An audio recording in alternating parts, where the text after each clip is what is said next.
নমস্কার, আমার গল্প পাঠ আসরে আপনাকে স্বাগত জানাচ্ছি। আজ আমি পড়ে শোনাচ্ছি সাহিত্যিক নারায়ণ গঙ্গোপাধ্যায়ের সংক্ষিপ্ত জীবনী। নারায়ণ গঙ্গোপাধ্যায়ের জন্ম 1918 খ্রিস্টাব্দের 4 ফেব্রুয়ারি দিনাজপুরের কালিয়াডাঙ্গিতে হয়েছিল। ছোটবেলা থেকেই তিনি খুব মেধাবী ছিলেন। দেশ ও বিদেশের বহু সাহিত্য গ্রন্থ পাঠে নিজেকে সমৃদ্ধ করেছেন।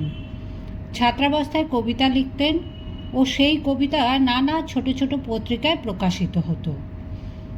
1941 খ্রিস্টাব্দে কলকাতা বিশ্ববিদ্যালয় থেকে বাংলায় প্রথম শ্রেণীতে প্রথম হয়ে MA পাশ করেন।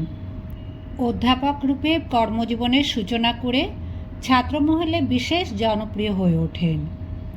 যৌবনে কবিতা লেখা ছেড়ে দিয়ে গদ্য রচনায় ব্রতী হন। প্রচুর গল্প, উপন্যাস, রম্যরচনা, নাটক লিখে তিনি সুপরিচিত ও প্রিয় হয়ে ওঠেন বাংলা সাহিত্যের পাঠক সমাজে। তাঁর রচিত গল্পগুলির মধ্যে হাড় গল্পটি সাড়া তুলেছিল। উপন্যাসগুলির মধ্যে উপনিবেশ, পদসঞ্চার, অমাবস্যার চাঁদ বিশেষ উল্লেখযোগ্য। ছোটদের জন্য গল্প লেখায় তার ছিল বিশেষ মুন্সিয়ানা।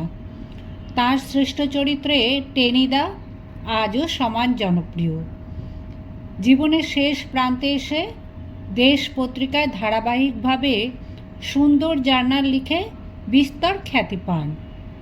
নারায়ণ গঙ্গোপাধ্যায়ের মৃত্যু হয় 8ই নভেম্বর 1970 সালে।